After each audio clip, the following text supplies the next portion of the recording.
Graça e paz, queridos. Boa noite. Estou um pouco atrasado, né? Tô olhando aqui o horário ali. 7h57. Uma correria, uma certa correria para poder estar aqui junto hoje. Então, houve um pequeno atraso. E a gente vai continuar hoje é, falando a respeito de uma série que a gente vai fazer chamada Ó Profundidade. Não é? E a gente começou falando sobre algo, um atributo de Deus bem complexo, não é? Mas essencial para nós compreendermos o propósito de Deus, o Evangelho, etc., não é? De maneira mais clara. Não é? Então a gente começou com a simplicidade de Deus. O Deus simples, sem paixões e indivisível. E a gente quer continuar olhando para Deus assim, numa série que não sei quantas vezes, não é? A gente vai fazer isso. O apóstolo Paulo dizia que ele não continha a vida dele como preciosa. É estranho alguém dizer isso porque normalmente a coisa mais preciosa para o ser humano é a sua vida. Ele diz: não tem minha vida por preciosa, contanto que cumpra o chamado de Deus para proclamar Cristo. Ele tinha visto a excelência de Cristo. Não é? Ele disse que considerava tudo lixo e esterco perto de conhecer Cristo. E não há outra maneira de nós vencermos todas as outras coisas, a não ser por aquilo que alguém chamou no passado de o poder expulsivo de um novo afeto. Alguma coisa tem que tomar nosso coração, deixá-lo maravilhado, espantado, encantado, para que as outras coisas percam um encanto. E é isso que a conversão faz, nos dando olhos abertos. A Bíblia diz que o Deus deste mundo cegou os olhos dos incrédulos para não verem a luz do Evangelho, da glória de Deus na face de Cristo. Mas nós tivemos os olhos abertos. E o que adianta ter os olhos abertos se nós não olharmos? Não é?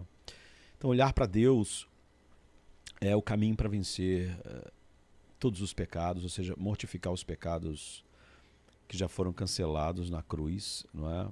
Se nós estamos em Cristo. E todo o caminho de crescimento espiritual está ligado à nossa contemplação da beleza de Deus na face de Cristo. Então a gente olhou para olhar até produzir esse ó, não é?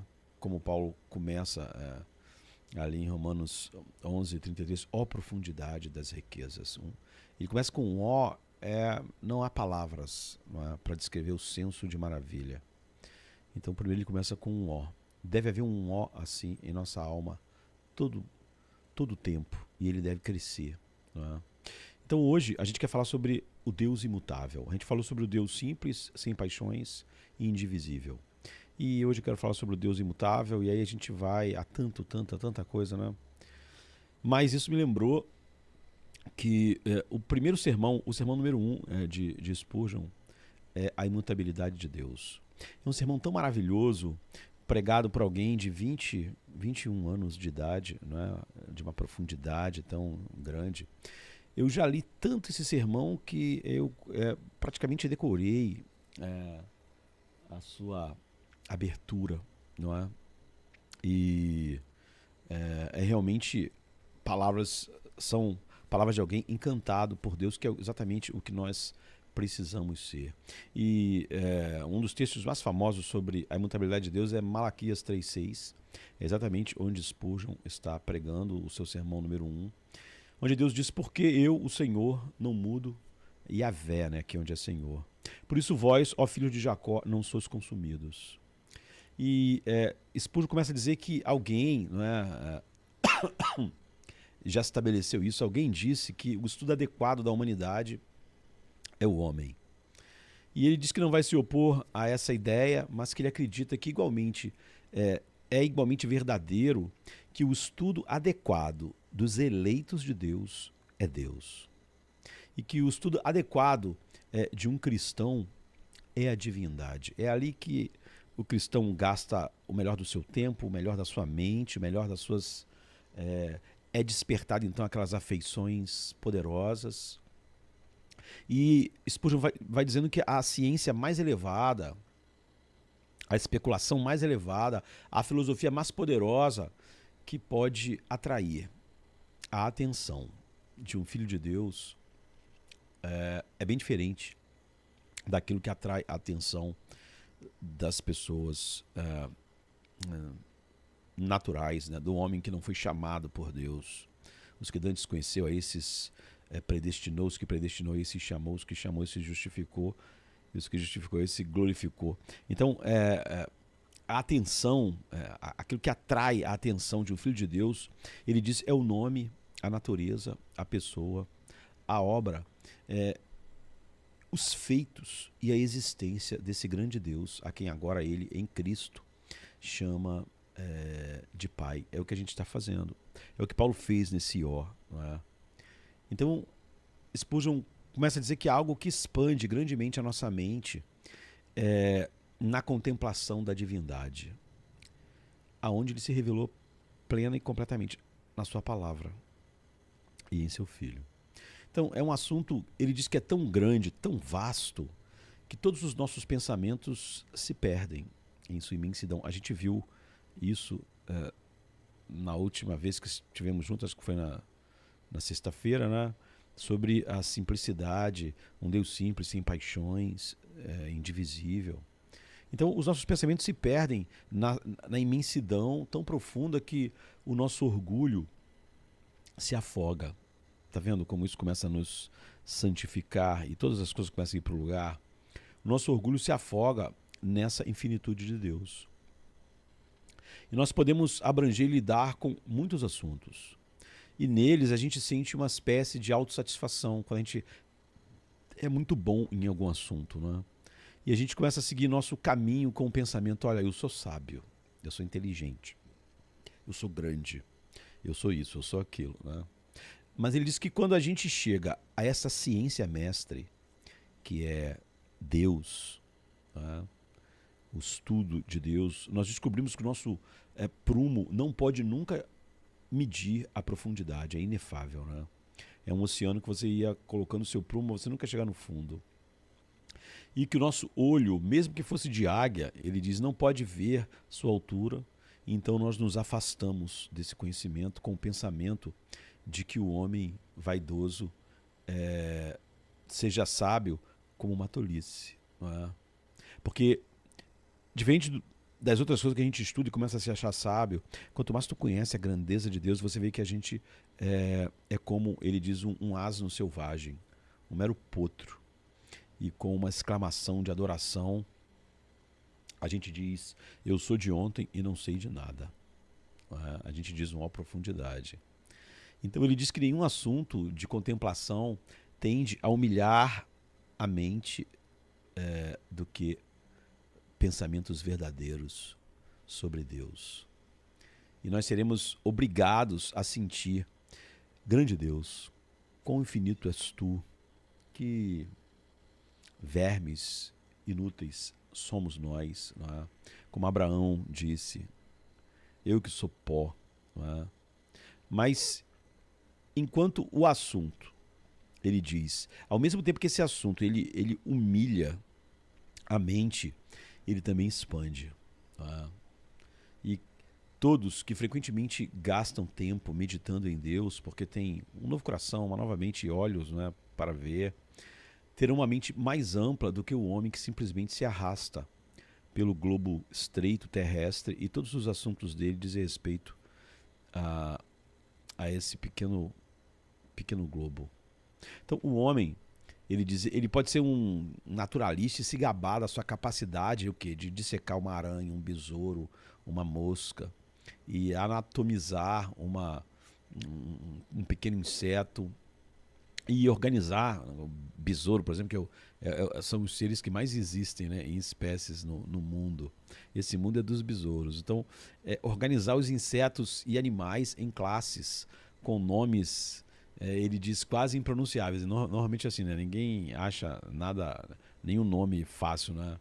E ele diz que o homem pode ser um geólogo capaz de discorrer sobre o megatério e o plesiosauro e falar sobre animais extintos, né? E teorizar, né? Porque sabe tão pouco, né? a respeito desses animais. O ser humano é muito engraçado, porque eu digo isso aos meus filhos. Normalmente eles dizem assim, não, porque o dinossauro tal, ele fazia assim, o acasalamento era assim, os hábitos deles eram esses, e eles sabem tudo a respeito de como aquele animal se reproduzia, vivia, e ele só tem uns 3 pedaços de ossos. Aí os animais que existem hoje, né, a gente fala assim, o tubarão tal. Ah, não, a gente não sabe, porque a gente nunca conseguiu observar o acasalamento desse tubarão. É, é engraçado, né? Os animais que existem, eles nunca podem dizer, porque eles não conseguem observar, nunca foi observado ainda. Então eles não podem falar. Tá na cara que eles não podem falar sobre os animais que vivem, porque alguém pode um dia filmar, ver e ver que eles estavam todos errados. Mas quando eles falam dos dinossauros, eles falam como eles faziam, como eles se acasalavam, qual era o temperamento deles, como eles. Não é? Porque ninguém vai saber, né? Não tem como saber. Mas os animais vivos, uma enormidade de animais, eles dizem: não sabemos como eles se acasalam, como vivem, não podemos observar a lula gigante, porque ela vive nas profundezas do oceano. E ninguém nunca viu uma lula gigante, como ela caça exatamente, como ela se reproduz. Mas aí os animais que existiram não existe mais, só tem um dente do animal, aí eles já sabem tudo. Né? Então é engraçado isso. E Spurgeon disse que o cara pode discorrer sobre o megatério, o plesiosauro e todos os tipos de animais extintos. E ele pode imaginar que sua ciência, seja ela qual for, qualquer ciência que o ser humano se especialize, enobrece e amplia sua mente. E a gente diz que sim, né? É verdade. Conhecimento sempre é interessante. Mas Spurgeon diz que o estudo mais excelente para expandir a alma, ele diz, é a ciência de Cristo.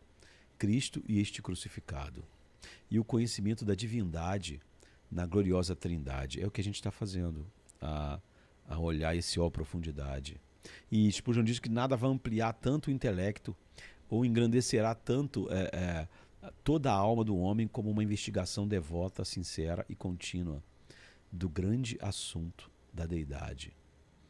E que isso, enquanto humilha, expande, mas também é um assunto extremamente consolador. Vai te dar paz, alegria, ou seja, vai produzir as afeições santas. Não é? E há na contemplação de Cristo, Spurgeon diz, um bálsamo para cada ferida, é um remédio para cada ferida. E ao meditar sobre o Deus Pai, há um alívio para cada dor, ele diz. E na influência do Deus Espírito Santo, há um bálsamo para cada aflição. E ele começa a fazer perguntas: você quer vencer suas mágoas, seu medo, suas depressões, suas ansiedades? Você quer afogar suas preocupações? E então, depois de ele falar a respeito dessas coisas, ele diz: então vá, mergulhe no mar mais profundo da divindade. Então perca-se em sua imensidão e você sairá como de um leito de descanso, como se tivesse passado uma noite maravilhosa para o corpo, né? Revigorado e cheio de força. Então é isso. Ele diz que não conhece nada que possa confortar tanto a alma, acalmar as ondas crescentes da aflição, dor, tristeza, depressão, falar paz aos ventos tempestuosos do coração no meio da provação, como uma reflexão devota sobre o assunto da divindade. E então ele convida todos nós para esse assunto de pensar, olhar, contemplar e a imutabilidade de Deus. E é isso que a gente quer fazer hoje. A gente olhou para a simplicidade de Deus, mas a imutabilidade de Deus. Então a gente viu o texto dizer: eu sou, diz o texto lá em Gênesis, né? Eu sou Jeová, o grande eu sou que se revelou a Moisés. Malaquias traz esse mesmo nome e diz: Jeová é o que eu sou o grande eu sou. Eu sou o Jeová e não mudo. E essa é a razão porque vocês, filhos de Jacó, não são consumidos. Não é? Ou, em outra versão, pois eu sou o Senhor, todo em maiúscula, né? e não mudo. Por isso, ó filhos de Jacó, não sois consumidos. Malaquias 3:6. O profeta Malaquias, ele pregou que a aliança de Deus havia sido quebrada. Ele pregou que os sacerdotes corromperam seu povo e se afastaram dos seus caminhos. Malaquias pregou que Deus tinha várias acusações contra o seu povo. E essas foram disputadas com eles, acusações, casos de lei contra um povo desviado. Na verdade, são 6 disputas. Um caso sobre o amor de Deus, Malaquias 1, 2 e 5. Um caso sobre a honra e o temor a Deus, capítulo 1, 6 a 12, 9. Depois um caso de infidelidade, Malaquias 2, 10, 16. Todos eles para nós hoje. E um caso sobre a justiça de Deus em Malaquias 2, 17 até 3, 5. E um caso sobre arrependimento em Malaquias 3, a partir do 6. Depois um caso sobre falar contra Deus em Malaquias 3, do 13 a 21. Então o texto de Malaquias 3:6 está escrito no caso contra um povo desviado, que precisa se arrepender, pois estavam roubando de Deus e não cumprindo votos da aliança. Eles estavam se divorciando e casando com outras mulheres. Eles estavam construindo suas casas e juntando dinheiro para os seus sonhos, mas o reino de Deus não via uma cor do dinheiro deles. Algumas pessoas, para fugir, para agarrar o seu dinheiro nos nossos dias, dizem que esse texto não, quando fala de dinheiro, não fala conosco, mas isso é derrubar o texto todo, porque o texto está falando sobre Deus não ser a prioridade no casamento, de tal maneira que eles se divorciavam. Deus não era prioridade em cada área, e então eles faziam algo. Ele disse que o boi conhecia o seu dono, mas eles não conheciam o seu dono. E aí ele chega no assunto do dinheiro, que o dinheiro, a maneira como eles usavam o dinheiro, mostrava que Deus não era uma prioridade. E esse texto é tudo sobre a fidelidade de Deus em todas as áreas da nossa vida. Não há como escapar de nenhuma delas. Então Deus diz que eles estavam roubando de Deus e não cumprindo os seus votos da aliança. No entanto, embora Deus tivesse todos esses casos contra eles, havia um aspecto que brilha intensamente no discurso do profeta Malaquias. A gente não vai estudar todos esses casos, né? E isso se baseia na aliança eterna de Deus. Então, embora o povo peque, embora eles mudem, embora ajam de uma maneira ímpia, embora não sejam fiéis, embora muitas vezes rejeitem sua lei, embora os sacerdotes corrompam sua palavra, Deus é sempre fiel à aliança. Né? Ele é tão fiel que nos versos de 1 a 13 ele descreve a vinda do anjo da aliança, ou o Filho de Deus, que tem seu caminho preparado e é o mensageiro da aliança de Deus. Então, este anjo da aliança é o Senhor, o que demonstra inequivocadamente que é a divindade, não é? É o próprio Messias. Então, o Messias será a manifestação de Deus, ou seja, a encarnação é o tema ali. E ele aparecerá prontamente para que aqueles que o procuram tenham prazer em sua vinda. Mas quem pode compreender o dia da sua vinda, é o que diz. E quem pode suportar, permanecer de pé quando ele vier para considerar o seu povo? Ele é como o fogo do refinador e o sabão do lavandeiro, é o que o profeta diz. Ele permanece como o refinador, aquele que purifica o tesouro do seu povo. E ele limpará os sacerdotes impuros e os tornará ouro e prata puros, a ponto de se aproximarem do Senhor com tributos, ofertas e sacrifícios, todas aquelas coisas que eles não faziam, de o casamento não glorificar a Deus, o uso do dinheiro, o uso do tempo, todas aquelas coisas. Então, tudo isso, quando o Messias chegasse, e as bênçãos da nova aliança, um novo coração, então nenhuma dessas áreas deixaria de honrar a vida a Deus, não é? No coração dessas pessoas e nos atos de obediência. Então, ofertas e sacrifícios de retidão. Esta não é uma retidão que eles podem reunir. O refinador os tornará limpos. Ele será o refinador, o Messias. Ele será o justificador. Ele se sentará e julgará. Ele lançará fora tudo o que é impuro. Ele lançará fora todos aqueles que não temem a Deus. E a pergunta implícita a tudo isso não é: Deus nunca virá para fazer justiça, mas estamos preparados para a sua vinda? Ninguém será capaz de resistir à sua aparição, pois ele é como um fogo, né? Um fogo do refinador e o sabão do lavandeiro. Então a presença de Deus é comparada ao fogo, pois o nosso Deus é um fogo consumidor. Hebreus 12, 29. Né? Então o fogo ele purifica e destrói. Deixa eu desligar aqui, que deixei ligado aqui uma coisa que estou com frio aqui. E aqui o fogo é o do refinador, que queima o material indesejado. Né? Deus é mostrado como um refinador que se assenta, né? Que se senta sobre um recipiente contendo minério de prata, onde todo material estranho é purgado e apenas a prata permanece. O sabão do lavandeiro é semelhante à glória transcendente de Cristo no Monte da Transfiguração, onde a luz de Deus é mais branca do que a capacidade de um lavandeiro de torná-la branca, né? Como a gente vê lá. Deus tornará seu povo limpo na retidão de Cristo. Uma retidão que nada na natureza pode expressar. É mais brilhante, você vê, do que o sol do meio-dia.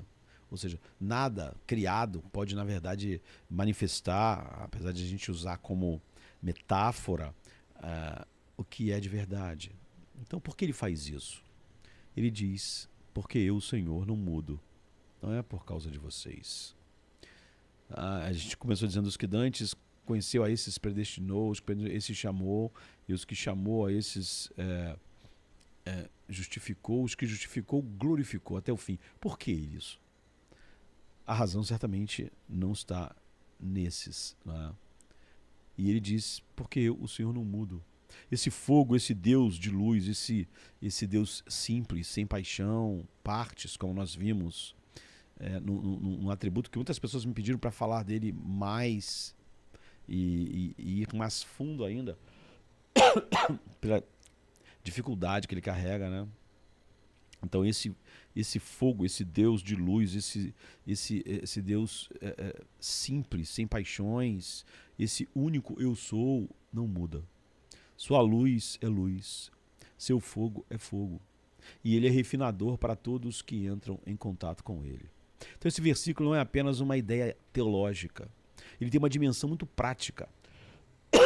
Desculpa, ainda estou tossindo, né? E a gente quer... Tomás, posso para me beber? E a gente quer sempre olhar para as coisas não como um objeto de estudo para as nossas mentes. A gente quer que o Espírito Santo realmente incendeie a verdade que entra pelas nossas mentes, novas mentes, né? Incendeie na fornalha do nosso coração, produzindo afeições e mudando toda a nossa vida, né? E isso então é muito... tem uma dimensão muito prática, essa verdade da imutabilidade de Deus. Deus é confiável. Onde está a justiça contra aqueles que pisoteiam sua aliança sagrada? Deus acusa o povo de não guardar seus estatutos, de não se arrepender e até de roubá-lo naquilo em que eles usavam o seu dinheiro de uma maneira que Deus era desconsiderado. Então os filhos de Jacó não mudaram de maneira negativa. Eles ainda são pecadores. Vou beber aqui para ver se eu tuço menos, né? Eles ainda estão pecando, eles ainda quebram a aliança, mas Deus não muda. Ele ainda mantém a sua aliança. Ele ainda mantém suas promessas. Ele ainda cumpre sua parte na salvação. Deus mantém e realiza suas promessas e rejeita a acusação pecaminosa do capítulo 2, 17. Onde está o Deus do juízo? Né? Malaquias 2, 17. Onde está esse Deus que não faz distinção entre o mal e o bem? Assim eles pensavam, porque certamente eles achavam que eles estavam do lado do bem, né? Só pede justiça o ser humano louco que acha que é justo, não é? Porque se Deus fosse usar sua justiça, então todo mundo estava no inferno agora. porque justiça é dar o que se merece estritamente, perfeitamente. Todos os pecados estão destituídos da glória de Deus. Então, Deus, ele nunca é injusto, né? Ele usa de justiça com uns e de misericórdia com outros. Mesmo na sua misericórdia, ele não é injusto porque ele satisfaz a justiça em seu Filho. Mas em quem Deus salva soberanamente, ele é misericordioso. Em quem ele condena, ele é justo. Ele não é injusto com ninguém. Ninguém merece nada de Deus. Não merece salvação, não merece oportunidade, não merece nada. Todos pecam. Nasceram pecadores, nasceram culpados e só colocam sob essa culpa e condenação mais e mais pecados sem fim, né? Então, onde está esse Deus que não faz distinção entre o mal e o bem? Eu queria falar, era uma loucura, não é? Porque se Deus fosse olhar o mal, Israel não escaparia. Não eram as outras nações, simplesmente. Então eles pensavam assim, os grandes princípios do certo e do errado nunca mudam. A gente vive numa época em que mesmo cristãos começam a cada vez mais abraçar conceitos de que a verdade depende, né, de nós, do nosso pensamento. A verdade de Deus não depende de nada fora de Deus. Eu acho muito estranho, mesmo no reformado, às vezes a gente está falando sobre um determinado assunto e alguém diz assim, eu queria ver se um dia os seus filhos fizessem isso. E daí? Se meus filhos fizessem isso? Isso é errado? Se minha mãe fizer, se meu pai fizer? Eu queria ver se isso aí, então, mostrasse que seu pai e sua mãe foram para o inferno. E daí? Se a verdade de Deus disse algo e meu pai e minha mãe estavam totalmente fora disso, meu pai e minha mãe estão perdidos. A verdade não tem nada a ver com meu pai, com a minha mãe, nem com meus filhos. Nem comigo. Mas é que eu sinto, o que nós sentimos é totalmente indiferente. Porque eu nasci em 69, a verdade, ela é eterna. Se depois de 69 o que eu penso mudasse a verdade, como seria a verdade antes de eu nascer? Como será a verdade depois que eu morrer? Então, o que acontece com meus filhos ou não, com minha mãe ou não, é totalmente irrelevante. A verdade é a revelação do coração de Deus. A verdade nós encontramos no livro. O que o livro diz? Não importa como nossos filhos estão. Se o que o livro diz condena os nossos filhos, então o livro é a verdade. E nossos filhos estão perdidos. Nós podemos orar por eles, nós podemos pregar para eles, mas nós sabemos também que Deus não deve a salvação aos nossos filhos. Então, nós vamos orar, chorar por eles, lamentar, mas nunca vamos mudar a verdade para que nossos filhos, para se encaixar aos nossos filhos. Isso é uma ideia de alguém ímpio.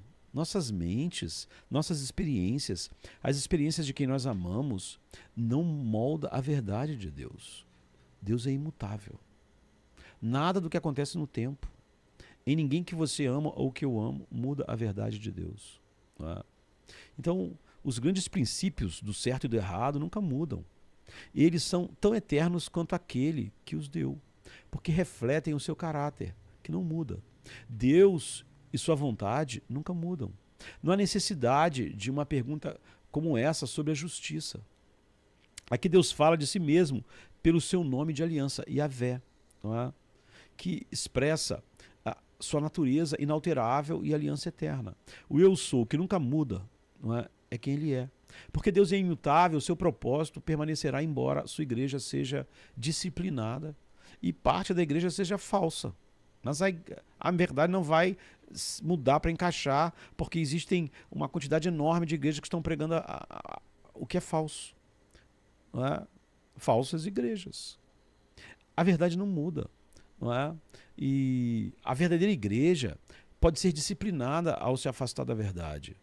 Mas não destruída, mas vai ser trazida a verdade. Não a verdade vai ser adaptada. Né? Grandes promessas são feitas à igreja. Promessas que se estendem por milhares de anos, desde antes mesmo do início do tempo, da fundação do mundo. Deus os chama de filhos de Jacó para lembrá-los da aliança feita, que é a porção de todos os eleitos salvos por ele, como prometido a Jacó, né, o trapaceiro infiel. Ninguém por si só pode permanecer diante desse Deus de luz, esse fogo do refinador.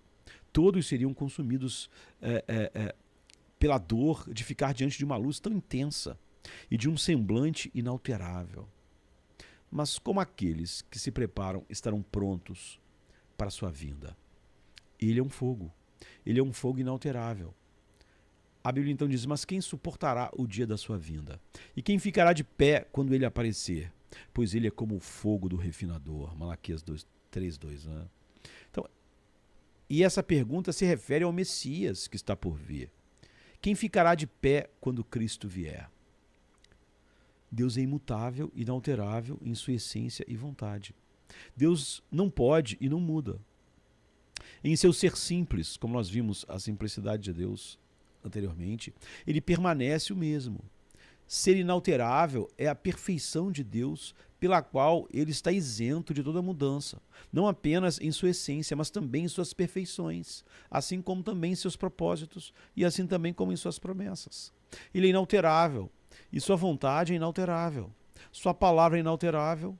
Na verdade, a palavra viva, que é o seu mensageiro, é como um fogo do refinador inalterável, que transforma pecadores em servos santos, porque Deus tem a supremacia e ele tem a soberana capacidade de reverter a queda nos homens ímpios que ele quiser. Chamando eficazmente, como Paulo estava lá cheio de ódio, indo para Damasco matar cristãos, mas Deus o chamou. Deus está acima de qualquer transformação, está livre de todo crescimento ou decadência em suas perfeições e essência. Então, a imutabilidade é um atributo necessário de Deus.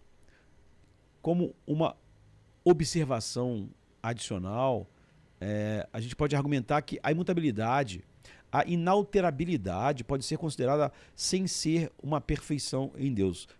Por exemplo, os santos no céu, no último dia, serão transformados de tal maneira que não podem mais mudar em determinados sentidos, não é? Pois eles viverão na eternidade. Eles serão transformados de serem capazes de pecar para não serem mais capazes de pecar. A ideia de que ser livre é ser capaz de pecar é uma ideia totalmente tola, não é? Deus não é capaz de pecar e é livre. Só ele é livre no sentido máximo, né? Liberdade não é ser capaz de pecar ou não pecar, não é? Os santos no céu não são capazes de pecar e são livres, mas é que Deus vai dar uma natureza a eles tão santa que é inalterável em relação ao pecado. E se ele quisesse, teria feito isso desde o início. Se ele vai fazer depois. Mas porque a cruz era o seu plano, é o seu plano eterno, não é? Então, eles serão transformados de serem capazes de pecar para não serem mais capazes de pecar em seu estado glorificado. Como agora aqueles que a Bíblia chama de os anjos eleitos. Né? Eles terão um gosto, uma mudança justa em relação ao que significa ser inalterável dessa maneira. Mas isso não é uma perfeição neles. É algo que Deus faz a eles, opera neles por causa de Cristo. Essa inalterabilidade e essa incapacidade para sempre de pecar é uma das bênçãos espirituais que Jesus comprou na cruz. Mas não é uma perfeição deles, como é em Deus. Ou considere os anjos malignos, os demônios. Quando eles caíram de tal forma, o julgamento de Deus caiu sobre eles que eles foram imutavelmente definidos dessa maneira. Ou seja, como Deus não faria nada, porque não deve nada a pecadores, anjos e homens. Como Deus não faria nada para alterar esse estado caído, não providenciaria para eles um Salvador, nem operaria neles a salvação, eles não podem mudar nunca de serem anjos malignos que odeiam a Deus. Como a mente do homem é inimizade contra Deus, a não ser que Deus mude isso. Eles estão ligados, então, com cadeias eternas de escuridão, maldade, para todo sempre. Eles sabem quem Deus é, eles sabem que Deus é santo, mas eles não podem sentir nada bom em relação a isso. Como o homem pecador não sente nada bom em relação à santidade, só sente prazer e deleite no pecado. Então, Com Deus é diferente, não é? Suas perfeições são todas imutáveis, como aquilo que está nele mesmo. Ele é inalterável em si mesmo. Então, sem a inalterabilidade, Deus não poderia ser chamado de Deus, pois ele teria dentro de si a possibilidade de mudança, para melhor ou para pior. Isso significa que sua imutabilidade se aplica a todas as suas perfeições, porque óbvio ele não seria perfeito se pudesse melhorar, e nem seria se ele piorasse, então ele não seria santo, né? Então, ele é imutavelmente santo, justo, sábio, amoroso e assim por diante. Deus é amoroso quando salva e quando condena.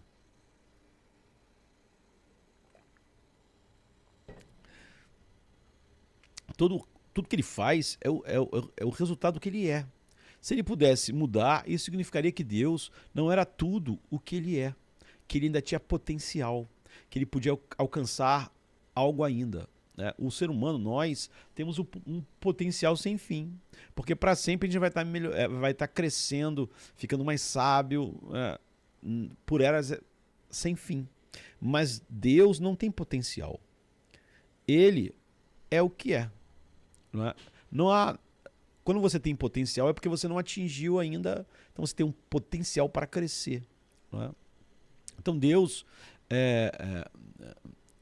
isso significaria que Deus não era tudo o que ele é, que ele não era o eu sou, e teria que se tornar melhor, ou aprender com o que está acontecendo na Terra, os homens, o que as pessoas e os seres estão fazendo. Hein?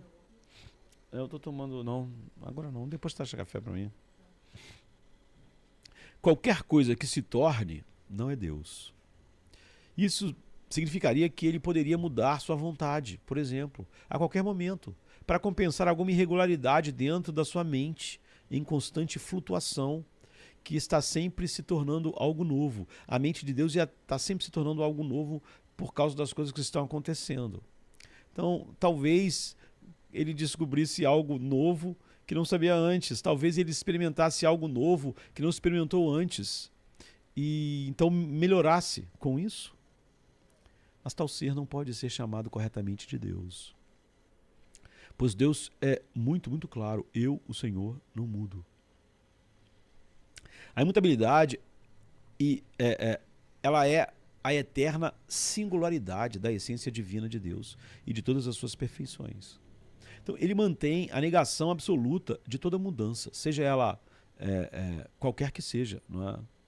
Moral, não vou falar física, porque Deus é espírito.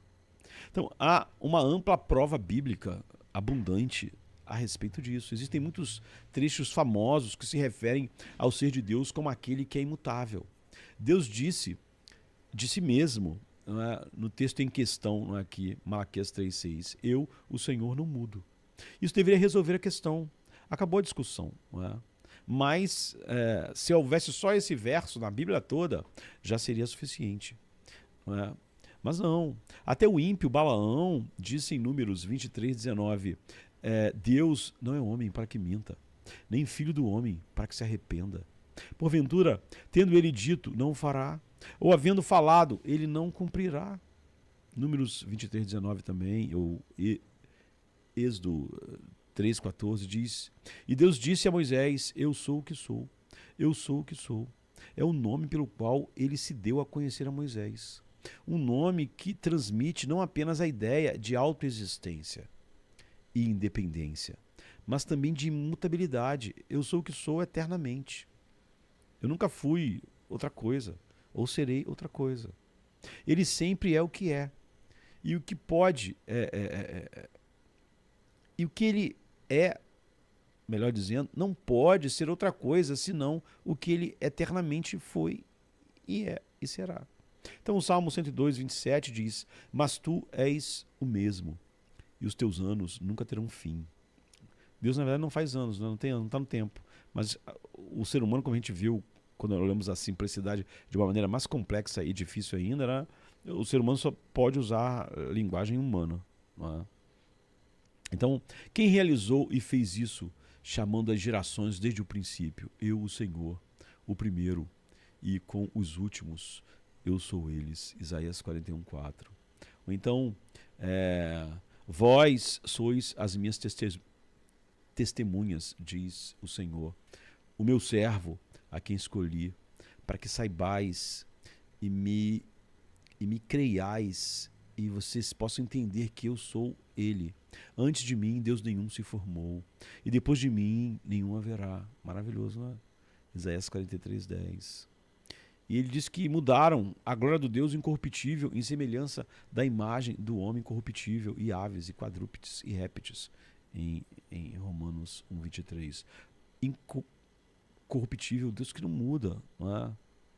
Ou então, uma expressão de adoração incrível, tipo, ora, ao Rei eterno, imortal, invisível, ao único Deus sábio, seja honra e glória para todos sempre. Né? Amém. Paulo falando em 1 Timóteo 1:17. A Bíblia diz, eles perecerão, mas tu permanecerás, e todos eles, como roupa, envelhecerão, e como um manto os enrolarás, e serão mudados, mas tu és o mesmo, e os teus anos não terão fim. Hebreus 1:11-12. Né?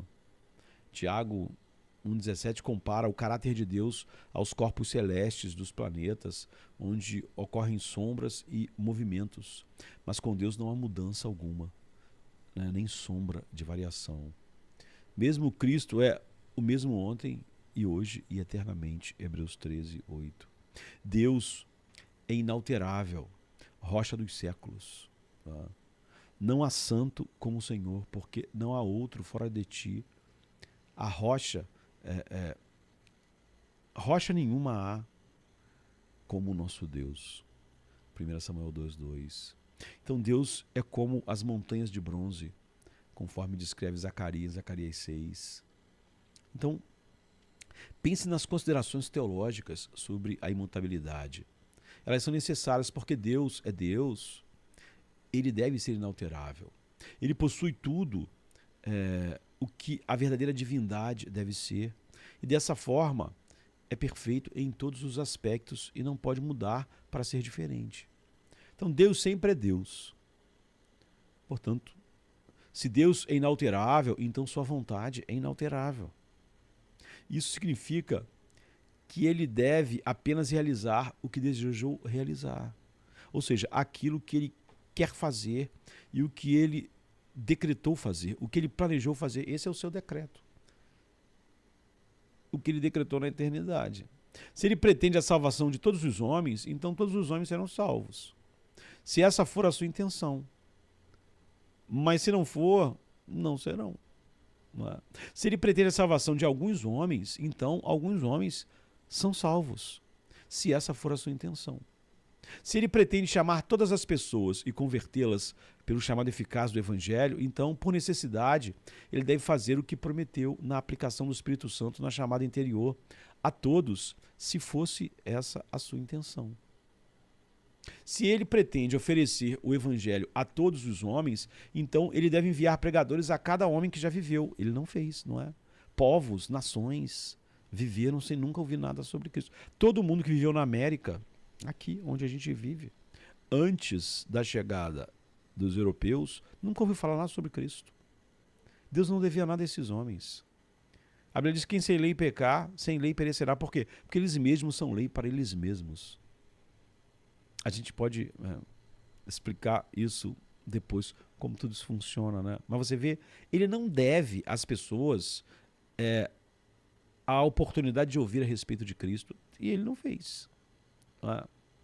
Então, se ele pretendesse oferecer o Evangelho a todos os homens, então ele deve enviar pregadores a cada homem que já viveu para cumprir o seu propósito, se essa fosse a sua intenção. Se ele quisesse que todas as nações ouvissem e tivessem a revelação da sua lei escrita, então, em vez de mandar só para Israel, ele teria mandado para a Babilônia, para o Egito, para tudo, mas ele não quis. E ele não devia isso aos egípcios, nem aos babilônios, nem a nenhuma nação. Então ele não fez. Ele fez? Não fez. Se ele pretende salvar alguns homens enviando-lhes o chamado exterior e depois um chamado interno do Evangelho que ele governa, e reina do céu, então ele deve necessariamente enviar os meios para alcançar esse fim, se essa fosse a sua intenção. Isso é de absoluta necessidade porque ele é inalterável e porque ele decretou inalteravelmente isso dentro do seu plano de aliança perfeito, que repousa em sua mente eterna e inalterável. Deus faz tudo segundo o beneplácito da sua vontade. Efésios 1:11. Então, o que quer que Deus pretenda, ele deve necessariamente fazer. E o que ele não fez é porque ele não pretendeu fazer. Não decretou, portanto.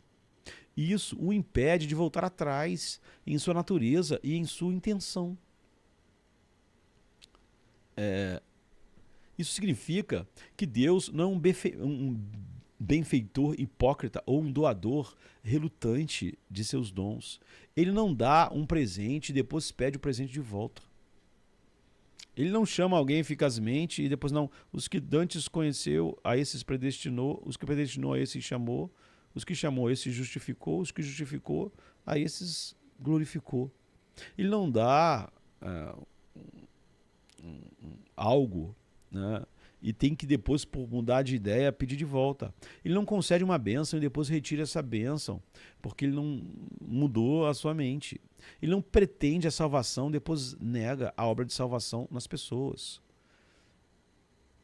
Por isso Paulo pode dizer que aquele que começou a boa obra em vós há de terminar. Não é? Ele não começa a salvar alguém, no meio do caminho desiste. Ele ou começa ou não começa. Então o que ele pretende, ele faz. Ele não pode negar a si mesmo dessa maneira, senão deixaria de ser Deus. Então os dons e a chamada de Deus da aliança são irreversíveis, como o apóstolo Paulo diz, porque ele não pode negar a si mesmo, é o que Paulo diz. O que Deus quer é inalterável, porque Deus é inalterável. Sua palavra é inalterável, não é? Deus está acima até mesmo da possibilidade de mudança. Não é só que ele nunca muda, ele está acima da possibilidade. O espaço infinito presente em todos os lugares, como um espírito puro, e a duração infinita eterna não podem mudar. Eles devem ser o que são. Deus é absolutamente inalterável em sua essência e atributos. Ele não pode aumentar nem diminuir. Ele não é escravo de nenhum processo em desenvolvimento. Não está acontecendo nenhum processo de desenvolvimento em Deus ou evolução. Deus é inabalável por qualquer força externa. Deus não tem adversários. Todos os homens, os pecadores, os demônios, Satanás existe em Deus. Só existem enquanto Deus faz eles existirem. Eles não existem em si mesmos ou em alguma força que os mantém. Nós existimos, respiramos e nos movemos em Deus. Deus é inabalável por qualquer força externa, porque tudo que é externo a Deus foi criado por Ele e depende dele para existir. Então em Zacarias 6:1, como exemplo, o profeta escreve: E voltei e levantei os meus olhos e olhei, e eis que vieram 4 carros de entre 2 montes, e os montes eram montes de bronze. Aqui nós encontramos os montes de bronze como o decreto imutável e inalterável da vontade de Deus. Deixa eu ver a hora ali. Os montes de bronze representam a firmeza inabalável do lugar onde o Senhor habita e onde ele fundou o seu reino. Então a intenção de Deus ao enviar carros através da face da terra é uma linguagem que representa sua vontade, que é perfeitamente executada, porque eles saem de entre esses montes de bronze inalteráveis. Deus não pode fazer nada que ele não faça ou não possa fazer. Deus é inalterável nesse aspecto. A diferença entre ser e tornar-se marca a diferença entre o Criador e a criatura. Como os homens poderiam dizer, em qualquer sentido, que Deus poderia possivelmente se tornar melhor do que é ou mudar de qualquer coisa além de ser eterno? Deus não muda, não tem o desejo de fazê-lo, pois então ele se negaria. Ele agiria contrariamente à sua natureza, o que é totalmente impossível.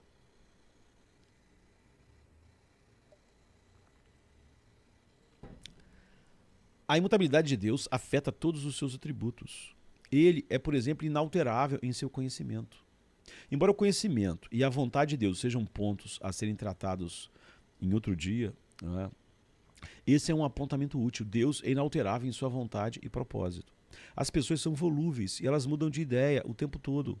Uma mulher vai às compras, experimenta vários vestidos, compra 5, chega em casa e depois muda de ideia sobre mantê-los todos e quer trocar. Talvez ela fique com um ou até mesmo com nenhum. Um homem decide, não é? Decide, após muitas tentativas e sabores, que gosta mais de sorvete de chocolate. E, no entanto, depois de anos, de sorvete de baunilha. Ele decide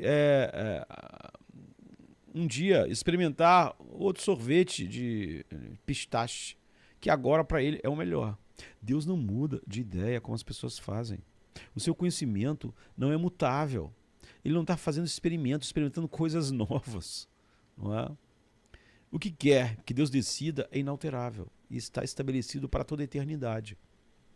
Então ele diz, assim será a minha palavra, a palavra que sair da minha boca. Ela não voltará para mim vazia, antes fará o que me apraz. Isaías 55:11. Tudo o que ele propõe, ele fará. Isaías 46:11. Números também fala isso, né? 23. É por isso que seus decretos são chamados de montes de bronze, em Zacarias 6:1. Eles são imóveis, inalteráveis. Mas se seu conhecimento e vontade são imutáveis, e a gente vai falar sobre esses atributos em outro dia, né? Isso tem certas consequências para os homens. Ninguém entra no céu senão pelos meios de Deus. Ninguém pode ser libertado do jugo da lei sem o trabalho e o mérito fixo e imutável do mensageiro do reino. Governo e reinado de Deus. Se mantém assim, mantenha esse pensamento por um momento. Deus é inalterável em sua glória. Deus é inalterável em cada um desses aspectos. Ele é infinitamente glorioso em si mesmo. E sua glória não pode aumentar nem diminuir. Você existir e obedecer e ou não obedecer não pode aumentar ou diminuir a glória de Deus. Todos irão glorificar Deus na medida que ele determinou. Na cruz ou no inferno. Deus não muda na sua santidade, nem em seu conhecimento, nem em sua misericórdia, nem em sua fidelidade. Ele é inalterável em sua bem-aventurança, pois ele se deleita exatamente como ele é.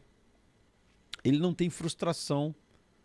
Não é? Você pode gostar de coisas em você e não gostar de outras. Ele não pode ser diferente. Ele diz, o meu conselho subsistirá e farei toda a minha vontade. Já o tenho falado e também vou cumprir. Formeio e também farei. Isaías 46:10. Ou seja, a sua vontade e ser se complementam. Isso significa que ele é inalterável em sua aliança, amor e promessas ao seu povo. Porque as montanhas se desviarão e os outeiros eles vão tremer, porém a minha benignidade, minha misericórdia, minha graça não se desviará de ti. E o concerto da minha paz não tremerá, diz o Senhor que se compadece de ti. Isaías 54:10. Se Deus pudesse mudar, Deus não seria um Deus a ser adorado. Como ele poderia dizer, eu sou o que sou, em Êxodo 3:14, se fosse de um jeito em um momento e depois de outro jeito em outro momento? Eu sou e talvez seja algo novo depois. Onde haveria esperança nisso para pecadores que precisam de um fundamento sólido em que se apoiar? No que eles se apoiariam? Se Deus fosse mutável, ele não poderia ser perfeitamente bem-aventurado e ele não poderia se deleitar plenamente em seu próprio ser. Ontem eu estava me deleitando em mim mesmo, mas cheguei a uma nova experiência que agora já não estou me deleitando como eu me deleitava antes. Imagine. Então, na realidade, eu não era tão bendito quanto eu pensava que eu era. E agora, hoje, pareço ser um pouco mais bendito do que eu era bendito antes. Então, agora eu estou me deleitando mais em mim mesmo do que eu me deleitava antes. Imagine Deus. Se ele fosse mutável ou pudesse mudar para se tornar melhor, como poderia ter um prazer infinito em si mesmo antes de mudar? O prazer não poderia ser infinito, porque se eu vou ter mais prazer em mim amanhã, então o prazer que eu tenho hoje não é infinito. Ele se deleita em sua vontade perfeitamente, então por que ele a mudaria? Ele se deleita em seu ser. ele se deleita em si mesmo por toda a eternidade. Como ele poderia deleitar-se perfeitamente e infinitamente em si mesmo se ele pudesse melhorar a si mesmo? Então, ele se deleitasse mais em si mesmo depois que ele mudasse, então quer dizer que antes ele não se deleitava infinitamente em si mesmo. A melhoria não significa que algo se torna melhor, ou maior, ou mais. Como pode o Deus simples, que a gente viu, que está aí na última live, para quem não viu, né? Ser mais encantador para ele mesmo amanhã do que é hoje? Se ele se deleita infinitamente em seu filho agora, ele se deleita eternamente em seu filho. Se ele fosse mutável, ele poderia um dia não existir. Mas é impossível para Deus não existir de qualquer maneira. Ele não pode, de forma alguma, ter qualquer semelhança com nada que é decadência, piora e final. Deus é imortal. E só ele tem a imortalidade. Porque todo o resto existe nele. Porque ele está mantendo. Mas ele não. Ele tem a imortalidade. Só ele tem a imortalidade. 1 Timóteo 6,16. Mesmo que um aspecto de Deus fosse diminuído, em qualquer parte da sua essência, ele diminuiria. E diminuir em parte, começar a morrer. Deus não muda. E ele permanece como ele é para sempre. E Deus quer que seu povo coloque seus corações nele como aquele que é inalterável. Não é insensato para os homens focarem suas mentes e corações nas coisas do mundo. Por quê? Porque elas são passageiras, temporárias, imutáveis. As pessoas dizem, eu quero ser famoso, eu quero ser rico e coisas do tipo. Elas mal sabem o que estão dizendo. Eu quero ser salvo. Eu quero eternamente desfrutar de Cristo. Eu quero escapar da ira de Cristo que está por vir. Por que não fazem disso o seu objetivo de vida? A Escritura diz à igreja que eles devem fixar suas mentes em coisas eternas, coisas que não perecem, que não desvanecem, coisas que duram. Deus. Estes são os benefícios espirituais do Deus imutável. Portanto, se fostes ressuscitados, o apóstolo diz, juntamente com Cristo, buscais as coisas lá do alto, onde Cristo vive assentado à direita de Deus. Colossenses 3:1. Os homens carnais muitas vezes fixam suas afeições nas coisas do mundo, como coisas primeiras, coisas que mudam, que desvanecem, que são como perseguir o vento. É óbvio que está todo mundo no fim deprimido. E quem seria tão tolo a ponto de perseguir o vento? Se essas coisas são correr atrás dela, é como correr atrás do vento, imagine, essa figura de linguagem deve mostrar a tolice da maior parte da vida das pessoas e, infelizmente, daqueles que estão na igreja. Se você visse um cara correndo e perguntasse a ele, o que você está fazendo? E ele falasse, eu estou correndo atrás do vento, você dizer que cara tolo, o cara é um louco. Só que perseguir qualquer outra coisa que você persegue, que não é Deus, como algo substancial que vai te dar identidade, autoestima, razão de viver, e alegria, e paz, é correr atrás do vento. Eles fixam suas mentes na vaidade. Eles fazem isso como o pregador diz, o autor de Eclesiastes, como se estivessem perseguindo o vento dessa forma. Um ser humano correndo atrás do vento. A própria vida é como um vapor. Porque ela é totalmente imutável. Aqui hoje e amanhã nós vamos embora. Jovens hoje e velhos amanhã. Coisas que perecem, coisas que desaparecem. Toda a minha alegria depende do meu corpo, se ele está bonito, se o meu rosto está certinho, se meu cabelo não tem fios brancos, se o percentual de gordura, depende disso tudo, então eu estou condenado. Porque, óbvio, meus cabelos vão ficar mais brancos, daqui a pouco eu vou ficar com um percentual de gordura tal, eu estou morrendo. Todos estamos. Coisas que perecem, coisas que desaparecem, não podem ser, de forma alguma, um suporte para a alma. É por isso que todo o papo humanista secular sobre a alma como é inútil, inútil. Porque qualquer coisa que desaparece não pode ser de forma alguma. Qualquer coisa que está mudando pode ser suporte para a alma dos homens. Eles não deveriam buscar tais coisas como objetivo redentor. É óbvio que nós podemos ter filhos, casamento, trabalho, mas se essas coisas são buscadas com objetivo redentor, isso vai me salvar, isso vai fazer eu ser alguém, isso vai me dar paz, isso vai me dar alegria. Você botou um objetivo redentor nessas coisas. então você está correndo atrás do vento. Se os homens quiserem encontrar algum descanso, alguma estabilidade, paz na alma, eles precisam ir a Deus e ao seu mensageiro, o Cristo, o seu revelador. Eles precisam recorrer ao Deus inalterável e ao mediador inalterável, o Cristo, o Messias. Eu, o Senhor, não mudo. Ele é o mesmo, ele é fixo e eternamente definido. O ser de Deus... já está quase na hora de eu acabar aqui para a gente ir pro Spurgeon TV, né? O ser de Deus, sua essência, com todas as suas perfeições, é o mesmo, sem nenhuma variação de eternidade a eternidade. Antes da criação, Deus era gloriosamente inalterável, quanto é agora, quando nada existia, quando tudo só existia na mente de Deus. Quando não existia anjos, não existia nada. Todas as outras coisas criadas em comparação com Deus são como a água que evapora, não é? E desaparece. É por isso que Deus é aquele que permanece fixo e imutável, que é inalterável em sua essência, natureza e perfeições. Deus não tem manchas. A Bíblia diz, nele não há mudança, nem sombra de variação, Tiago 1,17. Não há mancha em Deus. O termo sombra aqui, na verdade, mancha, está falando de sombra, né? Vem em parte do termo de um pintor que se refere à criação de sombras em uma pintura para dar um efeito. Em parte pelas movimentações dos corpos celestes que mudam em seus movimentos nos céus, e isso cria sombras, tá? Noite, dia, estações, tudo tem mudança. Sombras são manchas. Não há sombras, não há manchas em Deus. A lua tem manchas e o sol também, assim como as várias estrelas que podem ser observadas com seus gases mutáveis, embora sejam milhões de vezes maiores do que qualquer outra coisa na galáxia, umas em relação às outras, todas elas têm esses mesmos elementos. Elas têm uma variedade de luz e escuridão e quantidade de combustível que estão queimando e cada vez tem menos. Elas mudam. Elas aumentam e diminuem. E um dia explodem ou desmoronam.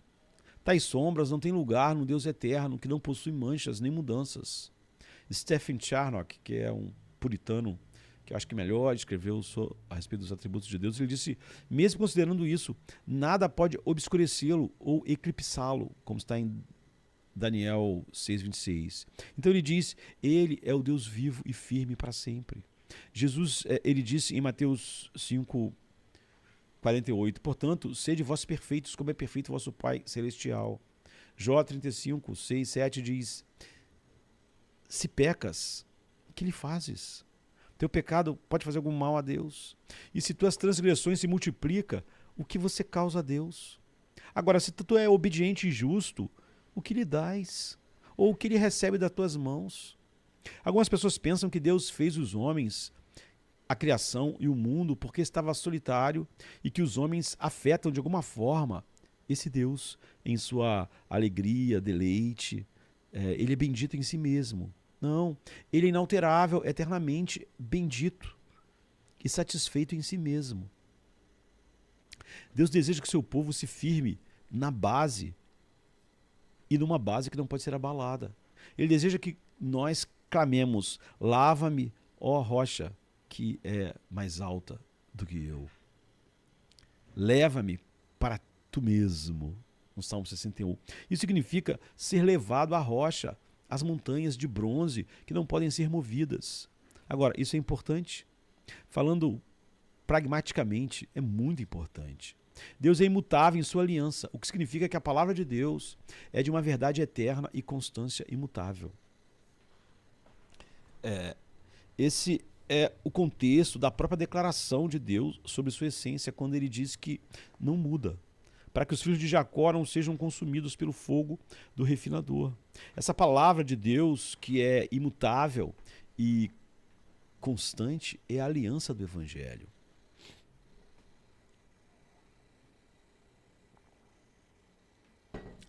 Deus é inalterável e sua palavra é inalterável. Sua mensagem nessa palavra é inalterável. Sua aliança é inalterável. Seu mediador é inalterável. Deus não muda de ideia. Deus não muda de vontade. A vinda de Cristo não é uma mudança em Deus, pois Deus não muda. É a expressão do plano ordenado e imutável de Deus desde antes dos alicerces do universo. A encarnação de Cristo no mundo não é uma mudança no ser de Deus. Deus não foi mudado pela encarnação. A palavra, o Logos, se fez carne, não por uma conversão da palavra em carne. Foi assumida e animada pelos movimentos da palavra, como uma mão em uma luva. A mão não se torna uma luva, nem a luva a mão. Sem a mão, a luva não faz nada. A mão na luva tem certas limitações. Como resultado da luva, né? Você perde um pouco do tato e se expressa através da luva. Mas a mão ainda é uma mão. Deus não foi mudado pela encarnação, antes é o veículo pelo qual ele manifestou sua condescendência. Era a única maneira de nós realmente o conhecermos. Ele se inclinou aos homens para salvá-los na obra, não é, do Messias, e se expressa através da encarnação. Ele vem para salvar seu povo em condescendência e na aliança, para que não sejam atormentados pela luz incontida do ser de Deus. Então a encarnação de Cristo não é uma mudança no ser de Deus. Cristo veio encarnado, o mensageiro de Deus, a segunda pessoa da Santíssima Trindade, não é? Como o texto diz, Deus na carne. Deus mudou quando Cristo, que é Deus, assumiu a carne humana e habitou entre seu povo? O fato de que Deus não muda não significa que Deus não se move ou age. É até normal na teologia se referir a Deus como actos puros. Um Deus que está sempre em ação.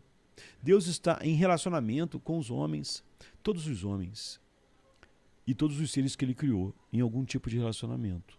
Não existe ninguém que não esteja relacionado a Deus, em um relacionamento com Ele. Ele vive a vida deles com eles. Eles vivem suas vidas nele. Nele existem, respiram e se movem. Ele vê tudo o que fazem e os sustenta em todos os seus momentos. Homens, anjos, demônios, etc. Em todas as ações, em todos os pensamentos. Ele os preserva, os presenteia e, com seus eleitos, de maneira especial, os salva por meio do seu mensageiro. No entanto, não há mudança em seu ser, em seus atributos, em seu propósito, em seus motivos de ação ou em suas promessas. Ele é inalterável para que as pessoas possam confiar no que ele diz. Isso não significa que eles sempre gostem do que ele diz, mas significa que qualquer coisa que ele diga, qualquer comando que ele dê, está em conformidade com quem ele é, como Deus inalterável. A palavra viva, então, veio viver entre os homens e manifestou o caráter inalterável de Deus. Louis Berkhoff, ele disse, a encarnação não trouxe nenhuma mudança no ser ou perfeições de Deus, nem em seu propósito, pois foi seu eterno prazer enviar o Filho do seu amor ao mundo. Então, o Deus inalterável em sua essência e ser não mudou, mas o Filho uniu uma natureza humana a si mesmo, a sua natureza divina. Isso chamamos de união hipostática. Não é?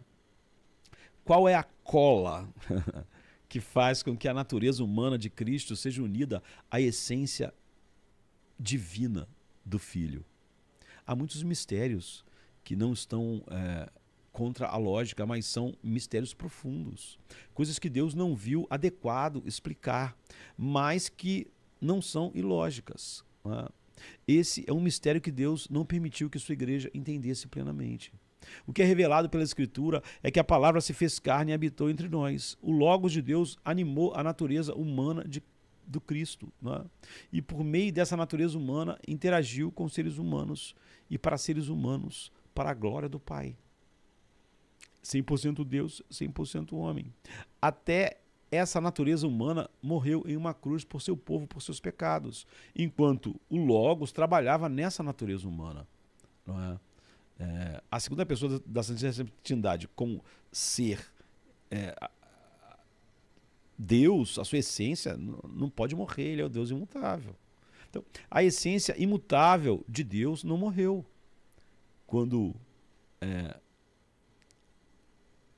Cristo morreu na cruz, mas a natureza humana de Cristo morreu.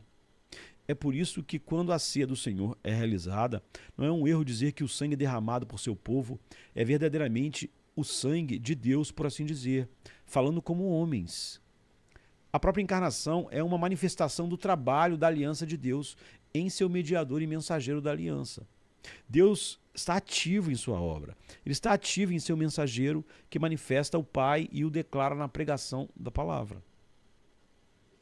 Ele fundamenta a aliança eterna e cumpre tudo o que Deus requer em nome dos pecadores para que possam andar na luz. Existe uma aliança eterna e inalterável, então. A Bíblia diz, ora, o Deus de paz que pelo sangue da aliança eterna tornou a trazer dos mortos o nosso Senhor Jesus Cristo, grande pastor das ovelhas. Hebreus 13, verso 20. 9 e 7, né? Vamos ver o quanto a gente pode ir aqui sem atrapalhar outra live lá. Muitos cristãos não acreditam nisso. Existem denominações inteiras de cristãos que pensam que Deus muda a forma como ele salva as pessoas do Antigo Testamento para o Novo Testamento. Que o plano de Deus é mutável, que ele é mutável. Eles acham que o Novo Testamento é tão novo que ele ou qualquer coisa parecida nunca foi feito antes, de qualquer maneira. Então eles confundem testamento com aliança. O que eles deveriam estar pensando é que depois que Adão caiu na aliança das obras, Deus fez uma nova aliança. Esta aliança eterna, inalterável, que foi estabelecida, na verdade, antes das próprias fundações do mundo. Eterna e inalterável, estabelecida por um juramento que nunca pode falhar e nunca pode mudar, como está em Hebreus 6:13. 6:17. Agora, por quê? Porque essa aliança nunca muda. Onde Deus, querendo mostrar mais abundantemente e aos herdeiros da promessa a imutabilidade do seu conselho, se interpôs com o juramento, para que por duas coisas imutáveis, nas quais é impossível que Deus minta, tenhamos a firme consolação nós, os que pomos o nosso refúgio em reter a esperança proposta. Hebreus 6:17. Então, com palavra e juramento, o mensageiro veio como um sacerdote para sempre, da ordem de Melquisedeque, e continua intercedendo eternamente por seu povo. A sua obra não terminou. Nós fomos eleitos nele, depois ele veio, ele foi a nossa propiciação e expiação, e nós fomos justificados nele, estamos sendo santificados. Ele está sentado intercedendo pelo seu povo. E ele diz, a vontade do meu Pai é que eu não perca nenhuma das ovelhas que ele me deu. Ele está agora aplicando a obra de sua morte e ressurreição através do Espírito e exaltação, e nunca será alterado, nada disso. Tal obra imutavelmente realizou o que Deus pretendia para cada um dos que ele deu ao seu Filho. É por isso que Jesus orou em João 17:9, não é? Não oro pelo mundo, oro por aqueles que tu me deste, porque eram teus e tu me deste. Ou seja, na aliança eterna. E Deus está fazendo isso e glorificará. Então, cada um daqueles que ele salvou. Então, sua essência e caráter ao salvar os homens é manifestado, salvá-los eternamente pelo Cristo, porque apenas o sangue de Deus, né, pode salvar diante da sua ira contra o pecado. Então Deus assumiu carne humana para cumprir tudo o que os homens não fizeram e não fariam. E só fazem aqueles que o Pai deu ao seu Filho, porque o Espírito Santo opera o que Jesus comprou na cruz, toda sorte de bênçãos espirituais. Isso ele fez perfeitamente, como questão de fato, ao realizá-lo. Portanto, é feito de forma imutável, não é uma tentativa. Em Cristo há a constância eterna e imutável da verdade do Evangelho, da promessa, do juramento, da aliança firme, por meio da qual Deus salva. Então, arrependa-se, creia no Evangelho de Deus, ele chama os homens, pois o reino dos céus está próximo. Curve-se diante do Deus inalterável, que governa e reina, para que você não seja consumido por seu fogo, sua luz. E esse chamado, para os gregos, é uma loucura. E para os judeus é um escândalo, mas para os que são chamados internamente, é o poder de Deus. Deus tornou isso tão firmemente obrigatório que não pode ser negado e não pode ser alterado. Quando Deus fala, quando ele jura por si mesmo, quando ele promete, quando ele envia seu Messias, todas as suas obras e todas as suas palavras se cumprem. E o Messias tem sucesso em tudo que vem fazer. E fez. O que quer que ele queira, ele faz. Não há como mudar isso. Mateus 24, 35 diz: pois o céu e a terra passarão, mas as minhas palavras não hão de passar. Por quê? Malaquias 3,6 diz: eu sou o Senhor, eu não mudo. Para que vós, filho de Jacó, não sejais consumidos. A única razão pela qual quem Deus salva no final não é consumido é porque Deus não muda. Ele começa, ele termina. Aquele que começa a boa obra chega ao fim. Tudo que ele determinou, ele fará. Toda a minha vontade será feita. Eu anuncio o fim desde o princípio. Não porque eu sou um vidente, mas porque toda a minha vontade será feita. É o que ele diz em Isaías. Imagine se a aliança eterna dependesse dos homens volúveis.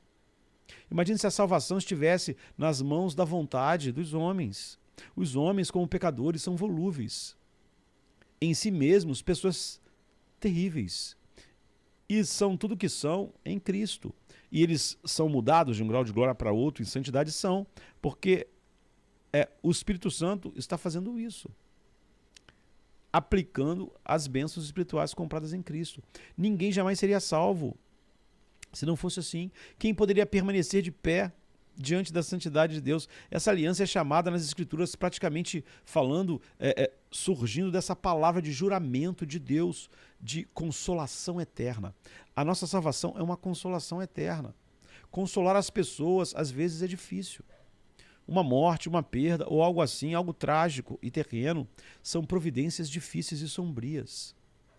Tragédias sobrecarregadas por sobrecarga emocional desse tipo, muitas vezes transformam um homem em um ateu. Se o homem estivesse entregue só a si mesmo. Mas Cristo consola o seu povo por meio de sua aliança eterna, que não muda. Portanto, nada que aconteça em alguém que ele colocou em Cristo pode alterar isso que ele está fazendo. Ora, o próprio Senhor, nosso Jesus Cristo e Deus, nosso Pai, que nos amou e nos deu consolação eterna. Ele não nos deu uma consolação que acaba. Uma consolação que dura um mês, 2, depois acontecem algumas coisas e tudo vai... Não. Que nos amou e nos deu consolação eterna e boa esperança pela sua graça. 2 Tessalonicenses 2,16. Um conforto que não tem começo nem fim para o verdadeiro cristão. Não tem começo nem fim. Imutavelmente estabelecido no poder de Deus. É o único tipo de esperança que existe. Qualquer esperança que dependesse do próprio homem seria um fracasso. Não é? Conforto e certeza de que Deus é capaz de salvar, tem a intenção de salvar, salva, é poderoso para salvar e é constante em sua salvação e que sua aliança eterna não se desgastará de forma alguma, porque ele não muda. Cristo veio para salvar seu povo, o povo que seu Pai deu a ele, de tal maneira que o caminho da santidade através da aliança eterna é inalterável, que vem do Deus imutável, que é estabelecida pelo Cristo, que é o mesmo ontem, hoje e sempre. É a realidade. Foi tão dado aos homens que eles podem ter vida eterna, vida inalterável. Você não pode ter vida eterna hoje e amanhã não ter a vida, então ela não é eterna. Se alguém tiver a vida eterna e ela acabar, não era eterna. Né? O que isso deveria produzir neles quando consideram essa natureza inalterável do Deus e seu trabalho na aliança? O que eles deveriam estar pensando sobre esse Deus que nunca muda? O que eles deveriam considerar sobre sua graça que nunca muda? O que eles deveriam contemplar sobre a consolação eterna? Quão doce Cristo se torna para a mente do homem regenerado, dos homens, quando é considerado como Deus que não muda. Ele tem afeições por seu povo que nunca mudam. Ele tem amor por seu povo que nunca muda. Ele tem benefícios que não podem ser não podem se esgotar e que nunca podem perder sua virtude, porque ele nunca muda. Então eles também são salvos em uma aliança inalterável. Eu queria até o fim, mas já são 9h16, né? Então as pessoas são criaturas volúveis e estão em constante mudança. Vocês são indecisos como povo, pessoas inconsistentes, caprichosas, oscilantes, erráticas, exigentes. Vocês são pessoas melindrosas, infiéis muitas vezes, levianas, não confiáveis de todas as formas. Sim, vocês. Você é assim. Tudo e todos na criação são, por natureza, sujeitos à mudança. Mudanças contínuas. Não importa quem você seja. Todas as pessoas, homens grandes, mulheres grandes, famosos ou não, mudam. Eles são volúveis de muitas maneiras. Estão constantemente em fluxo. O mundo é mutável. Eles perecerão, sim, todos eles envelhecerão como uma veste. Salmo 102, 26. Até mesmo os homens maus no inferno são mutáveis, tornando-se cada vez mais maus em sua espiral descendente. Ninguém no inferno vai ficar parado, vai ficar cada vez mais amargo, mais triste, mais deprimido. Esse é o verme que nunca morre. À medida que odeiam a Deus mais e mais para sempre, se tornarão cada vez mais infelizes. Mateus 25, 30. Eles rangem os dentes uma vez contra Deus e vão ranger de novo e de novo e de novo. Eles pioram, eles não melhoram com o tempo na eternidade. Nessa luz, à medida que a eternidade continua, os santos no céu são mutáveis, no sentido que aprofundam o seu relacionamento com Deus na eternidade, experimentando a bem-aventurança e a alegria cada vez mais profunda. Você sempre terá algum traço de mudança eternamente sobre você, quer no inferno, quer no céu. Alguma melhoria como cristão, não é? Como um filho de Deus, e um poço sem fim de descida, se você estivesse em Deus para sempre. Como seria o seu relacionamento com Cristo se ele fosse tão volúvel quanto você é hoje? Você diz que segue a Deus, mas peca. Isso é volúvel. Porque se houvesse uma consistência perfeita, você segue a Deus, ama a Deus, então não poderia pecar nunca. Isso é volúvel.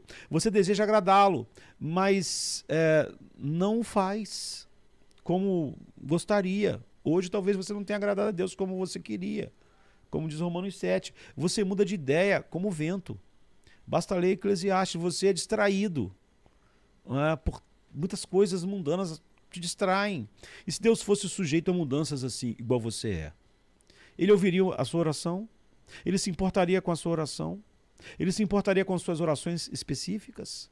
Porque ele se importaria com suas orações específicas para ouvir em um momento específico. E se você fosse terrível em suas orações? Ele sequer desejaria ouvir? Ele o esqueceria? Ele se importaria em se lembrar de você? E se ele não pudesse se lembrar de você? O que você faria para fazer com que Deus se lembrasse de você acima de todas as outras pessoas no mundo, se ele te esquecesse? Na história do mundo, como você faria isso? Imagine por um momento que Deus pudesse mudar, seja em seu ser ou mente. Imagine que em um momento ele justificasse o pecador e um segundo depois ele olhasse e removesse a promessa de redenção de um filho que nasceu soberanamente do Espírito Santo. Ele mudou de ideia. Imagine que durante toda a sua vida você sentiu que a mão de Deus estava sobre você em palavra e ação. Você até testemunhou muitas coisas que Deus fez por você na vida. Então chegou a sua vez de ficar diante do Todo-Poderoso. E ele ri por um momento, afirmando então que decidiu, naquele instante ali, entregá-lo aos tormentos do inferno. Ele disse que na verdade não tem uma aliança eterna, que a aliança dele é temporária e depende de muitas coisas. Ele disse que mudou de ideia de repente, mas não o informou sobre a mudança. Isso valeria uma risada de volta? Um Deus assim não pode ser chamado justo em nenhum sentido da palavra. Ele não poderia ser chamado de Deus em nenhum sentido da palavra. Como seria ter um relacionamento com um Deus que poderia mudar por capricho? Talvez ele te salve, ou talvez não. Que tipo de consolação é essa? Uma consolação eterna? Seria consolação? Você observa a tolice dos deuses gregos, das mitologias ao longo da história. São deuses caprichosos, são deuses sobre departamentos da natureza, do vento, da chuva. Eles muitas vezes são enganados, zombados, ignorantes, limitados e muitas vezes passíveis de barganha com o homem. Faça um acordo com eles. E eles gostam de uma boa barganha, eles podem ser subornados. Um famoso professor muçulmano disse: não há muçulmano que não tenha sobre seu pescoço uma venda que ele deve conduzir com Alá. Ele cumpre seus termos ou morre sem fazer isso. Barganhas são para serem feitas. Talvez eles não se saiam tão bem, embora pensem que sim. Ou talvez, quem sabe. A tolice das limitações dos falsos deuses, das falsas religiões, nunca ensina a imutabilidade como a Escritura descreve em relação a Deus e Cristo. Um antigo filósofo diz: você acha que Deus é um mago e capaz de se manifestar de propósito, ora sobre um aspecto, ora sobre outro aspecto, em um momento ele mesmo mudando e alterando sua forma em muitas transformações, e em outro nos enganando e nos fazendo acreditar em tais coisas sobre ele, ou que ele é simples e menos propenso do que qualquer outra coisa e se afastar de sua própria forma? O que há com isso? Se algo saísse de sua própria forma, não seria deslocado e mudado, seja por si mesmo ou por outra coisa? Então, necessariamente, não é? Platão, o ateu, diz que você não pode ter um Deus mutável. Não é? Eu falei ateu no sentido de acreditar no verdadeiro Deus. Né? Então, por necessidade, ele é imutável. Mas homens maus gostam muito mais de um Deus que se assemelha a eles e que pode ser negociado e barganhado, e um Deus mutável. As pessoas, o homem mutável, adoraria um Deus mutável, mas esse não é o Cristo, nem o Deus da Bíblia. A bem-aventurança da natureza imutável de Deus e do Cristo imutável é uma bênção das Escrituras. A fé em Cristo levará à vida eterna. A fé é um dom de Deus. Ele começa e ele termina. Qual é a razão para isso? A razão é que Deus não muda. A fé no Deus imutável que invadiu a frágil natureza do nosso mundo em constante mudança. Ele estava no mundo e o mundo foi feito por ele, e o mundo não o conheceu. João 1,10. Mas Jesus lhes respondeu: meu pai trabalha até agora, e eu trabalho também. Portanto, os judeus procuravam ainda mais matá-lo, porque não só tinha quebrado o sábado, mas também dizia que era Deus, que Deus era seu pai, fazendo-se igual a Deus. João 5,17. Então, para realmente jogar sal na ferida, não é? Jesus lhes disse: em verdade vos digo, que antes que Abraão existisse, eu sou. João 8. João 8,58. E agora, ó Pai, na sua oração, glorifica-me tu junto a ti mesmo, com a glória que eu tinha contigo antes que o mundo existisse. João 17. Ou Hebreus 13, fala da sua natureza eterna em sua união. Jesus Cristo é o mesmo ontem e hoje e eternamente. O amor imutável de Deus em Cristo deve fazê-lo amar sinceramente, pois você pode confiar em um Deus imutável. Caso contrário, ele nunca poderá ser confiável. Porque o Filho de Deus, Jesus Cristo, que entre vós foi pregado por nós, isto é, por mim, Silvano e Timóteo, não foi sim e não, mas nele houve sim, porque todas quantas promessas há de Deus são nele sim, e por ele o amém, para a glória de Deus, por nós. 2 Coríntios 1,19. Queridos, sim, não é? E o amém. O sim e o amém dele em nos salvar é o fundamento de toda a nossa esperança e toda a nossa esperança futura. Todos os nossos desejos de um dia residir eternamente com ele e contemplar sua beleza para sempre. Como cristão, você está na bem-aventurança, se você realmente é uma pessoa regenerada, de estar em um relacionamento imutável com o Deus do universo. E seu Cristo imutável? Sim. Imutavelmente sim. É assim. Você consegue entender porque o apóstolo Paulo, depois de explicar a eleição, diz em Romanos 8,31, se Deus é por nós, quem será contra nós? Sua resposta a esse relacionamento inalterável deve ser servir ao Cristo que o salvou e servir a Deus em dever santo. A Bíblia diz, portanto, meus amados irmãos, sede firmes e constantes, sempre abundantes na obra do Senhor, sabendo que no Senhor o vosso trabalho não é vão. 1 Coríntios 15, né? Lá no fim, 58. Então, o seu trabalho no reino não é em vão. Você trabalha para Cristo, não é um trabalho fútil de forma alguma. Você trabalha pelo reino, pelo poder dele, pelo rei, e a esperança de recompensa, porque ele mesmo opera o querer e o efetuar. Seria tão tolo desperdiçar seu tempo com coisas tão incertas quanto todas as outras coisas no mundo, não é? Temporárias. Não seria mais responsável resgatar o tempo, remir o tempo, pois os dias são maus, por causa dessa única coisa certa? João 6,27 diz: trabalhai não pela comida que perece, mas pela comida que subsiste para a vida eterna. Por quê? Porque tudo o que você faz no reino de Deus é eterno, é duradouro. E tudo que você faz que não é para o reino de Deus será consumido no dia do juízo pelo fogo refinador. Deus é um fogo consumidor, e quem permanecerá quando ele aparecer? Pois ele é como um fogo purificador e um sabão de lavandeira, a gente viu. Seus pensamentos devem estar constantemente voltados para esse ser maravilhoso e para esse atributo maravilhoso da imutabilidade de Deus. Cada promessa é adoçada por esse pensamento. Que tal salvação é essa, não é? Maravilhosa, um mediador maravilhoso, um Deus maravilhoso que não muda. Suas promessas são eternas.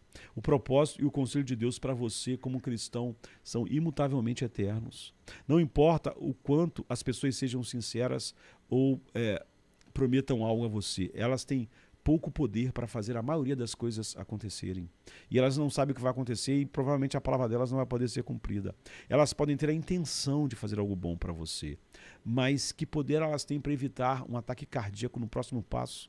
Como é que elas vão poder cumprir a palavra que te deram, que vão fazer para você daqui a 6 meses, se elas podem morrer amanhã?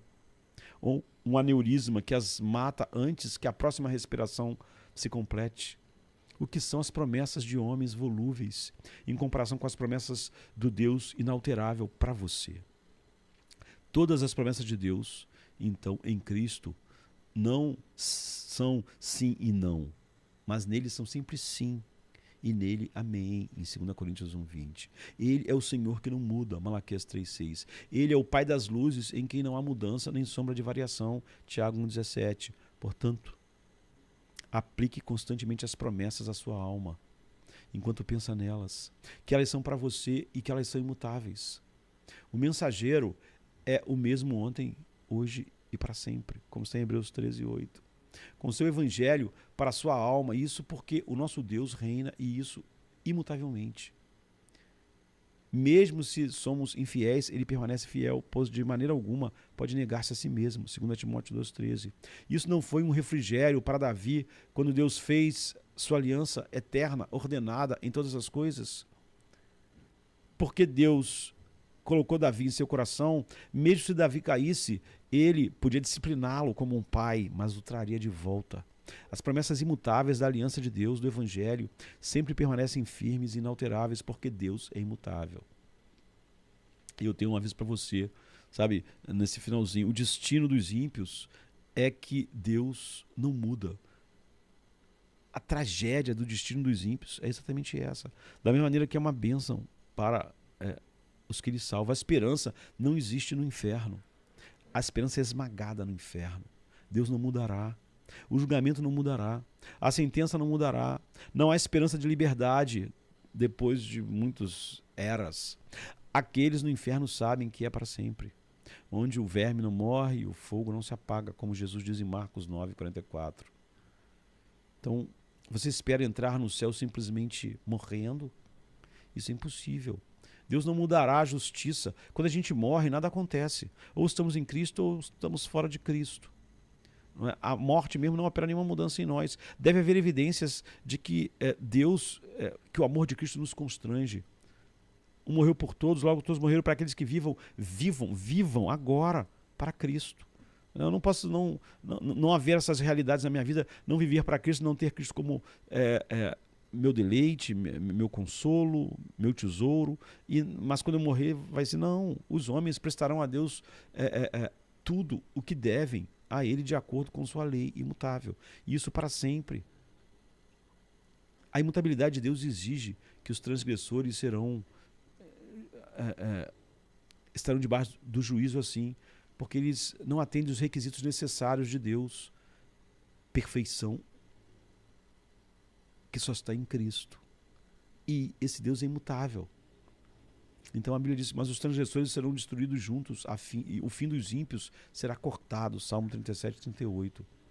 Cortados de todo prazer em Deus, é isso. Eles não estão cobertos pelo sangue de Cristo, não são transformados pelo trabalho do Espírito e não podem entrar na luz incólumes. A luz, eles podem estar diante da luz, mas isso é que é o inferno, é estar diante da luz desse Deus que é luz, que é um fogo sem a cobertura de Cristo. Então a palavra de Deus nunca muda, portanto os seus julgamentos nunca mudam, e sua justiça para o pecado nunca muda. E a menos que os homens sejam mudados por Deus, eles enfrentarão o Deus imutável em seu pecado.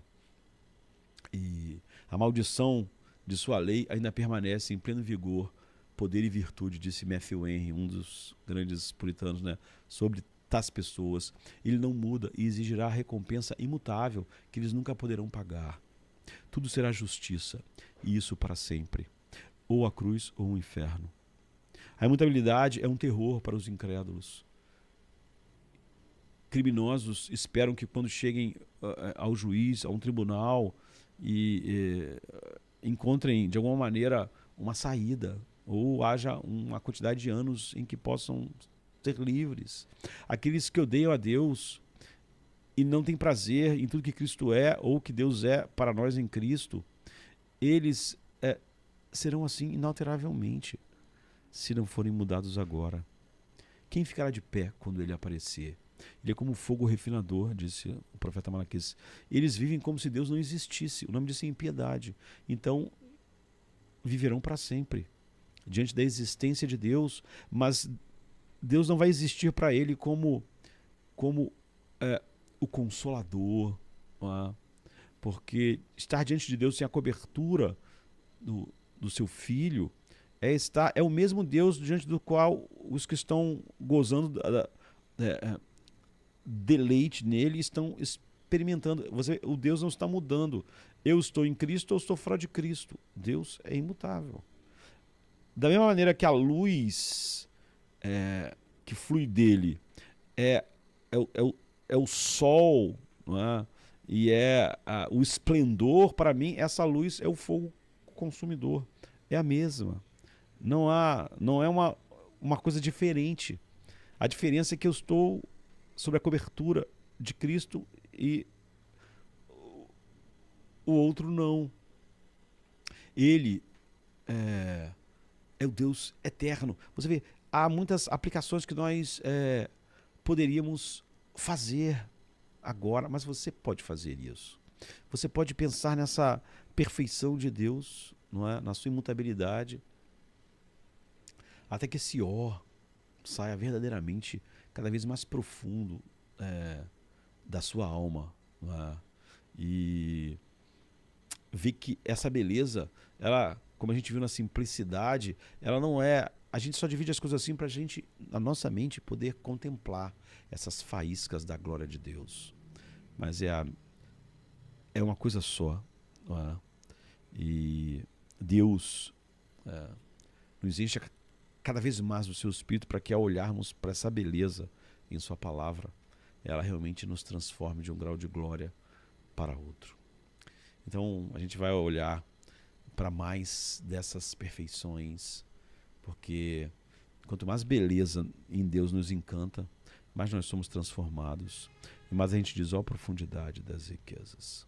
Então, até a próxima, não é? Lembrando todo mundo que é o like que faz o vídeo, a live andar. É bom até quando a gente chega na live já dá like, porque lá no início dela o YouTube já começa a